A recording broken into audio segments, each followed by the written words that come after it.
Hey guys, one of the most important events in the world of chess has just begun. The Grandswiss tournament held in Samarkand, Uzbekistan. The two top finishers in this event will be qualified directly to the candidates tournament, the winner of which will face Domraju Gukesh in the fight for the World Chess Champion title. And the Grandswiss are always extremely exciting events.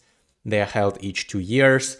And I wanted to give my take on who I think will win this event this year. Recently, I've been making some prediction videos. I've successfully managed to predict the winners of both male and female chess Olympiad. So sometimes my predictions, my predictive talents work. I'm not sure if I get this exactly right this time, but I'll give you some thoughts of mine on the state of current chess and on the best chess players in the world, and then let's see after the tournament whether I was correct or not. So first of all, as I already told you, two top finishers will go to the candidates, but that creates some interesting spicy moments, spicy opportunities, because Gukesh, the world chess champion himself, is also participating in the event, and he may win it or become like top two, get the silver medal. And it's very, very possible, because Gukesh is definitely a mystery, an enigma to many people, because some people say, well, how can he not play blitz at the same level as his classical chess? I don't think it's too weird. He hasn't just focused on blitz. I can say that about myself as well. For example, my blitz rating, fide blitz rating, is 200 points lower than my classical, because I don't really play much blitz and I focus on classical. Obviously, my level is nowhere close to Gukesh's, but you get the idea. So Gukesh is still very strong in classical. Remember his performance, for example, at the Olympiad, where he crushed everyone, showed close to 3100 level performance. So definitely he's one of the favorites to win the event, and he's very motivated. He has something to prove, because lots of people keep saying that, oh, Gukesh, he is like not the strongest player in the world. Nodirbek Abdusatorov recently said, oh, Gukesh, I think he will lose his title in the next match. Give us your unpopular chess opinion. Gukesh will lose his title in next match. Is that controversial? I am sure that Gukesh wants to prove the haters wrong, as he already managed to do many times. So I think it's quite reasonable to expect him to compete for the top two places, maybe even for the top one, for the gold medal. And that means that not the top two finishers of the event get candidates qualification spot, but maybe top three if Gukesh is one of the top two. So that's a spicy detail. Also, an interesting fact is that another favorite to win the event, probably I haven't checked, but I think that the betting companies most likely put most of their money on this guy, this young man, Praggnanandhaa Ramesh Babu, by the way, who has been one of the guests of my podcast. Check it out if you haven't.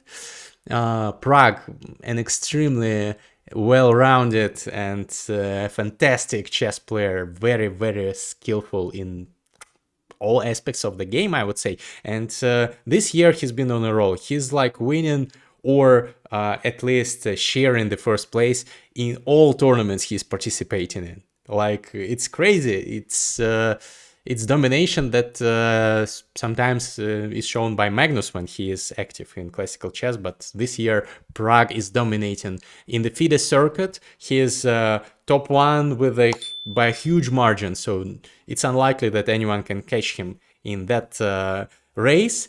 And the thing is that top one in the FIDE circuit gets the candidate spot. So this is another way to qualify for the candidates.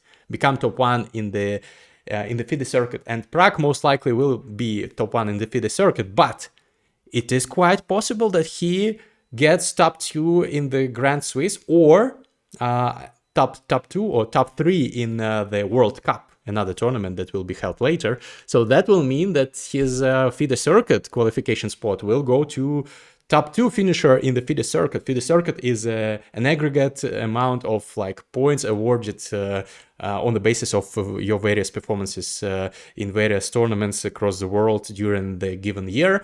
And number 2 currently is Anish Giri. This race is also very exciting, something to look forward to and to follow. So I will definitely do that. Another person who is definitely among the favorites to win the event is Alireza Firouzja, the young French-Iranian grandmaster who has been prophesized to become the next Magnus for many years. And yes, during the candidates tournament, he did not show his full strength, but he's definitely very strong. He is crushing his opponents in all formats very often.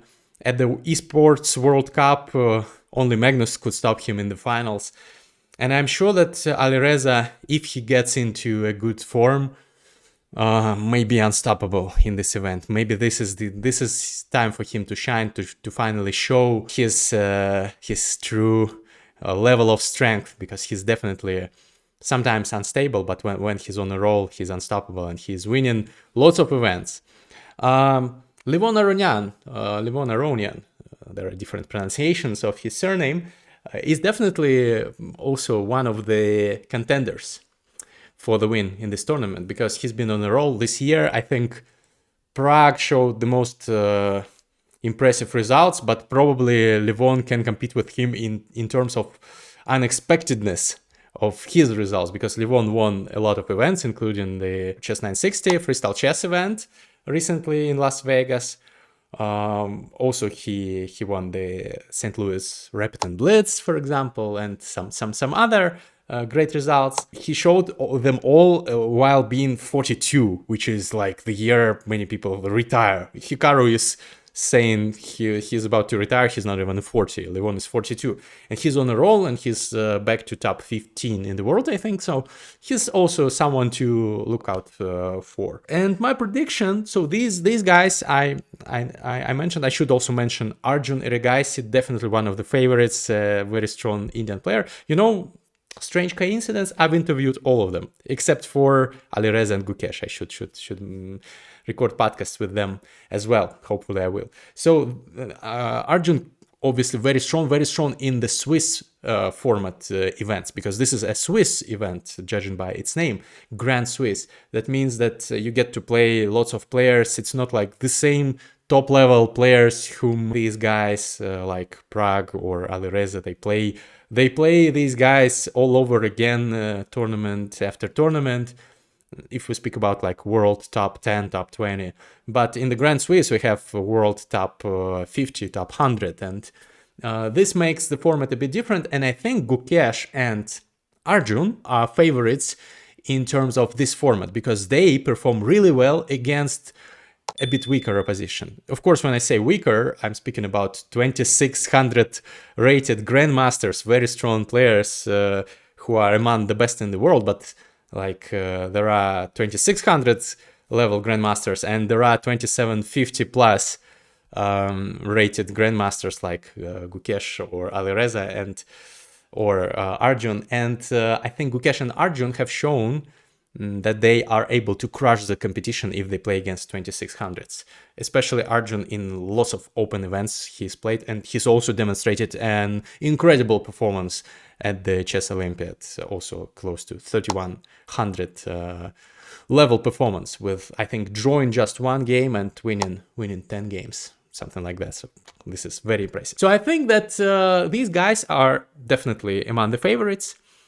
And I predict that one of the guys that I mentioned will be in top 2, definitely. Someone I mentioned. But I think the other spot, for example, number 1, maybe Prague wins, maybe Alireza wins. But number 2, the silver medal, will go to some dark horse. That's my prediction, because there are lots of strong players in this event. And if some of them is on a roll, has great form, great shape, has some luck, because luck is also important to win such a tournament.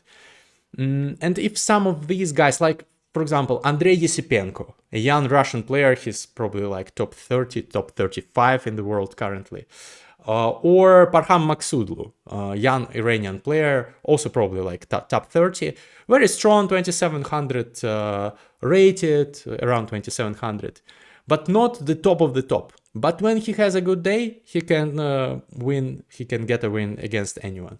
So some dark horse like Yesipenko, like Maksudlu, like maybe Vladimir Fedoseev, whom I also interviewed. So one of the not so obvious contenders, but definitely people who are capable of getting those wins. I think one of such guys will take the second place, or maybe even the first place, but one out of the 2 qualification spots will be taken by a non-obvious candidates. That is my hot take. That is my prediction. We will see how it plays out obviously. And I think that most likely both spots will be taken by the young generation.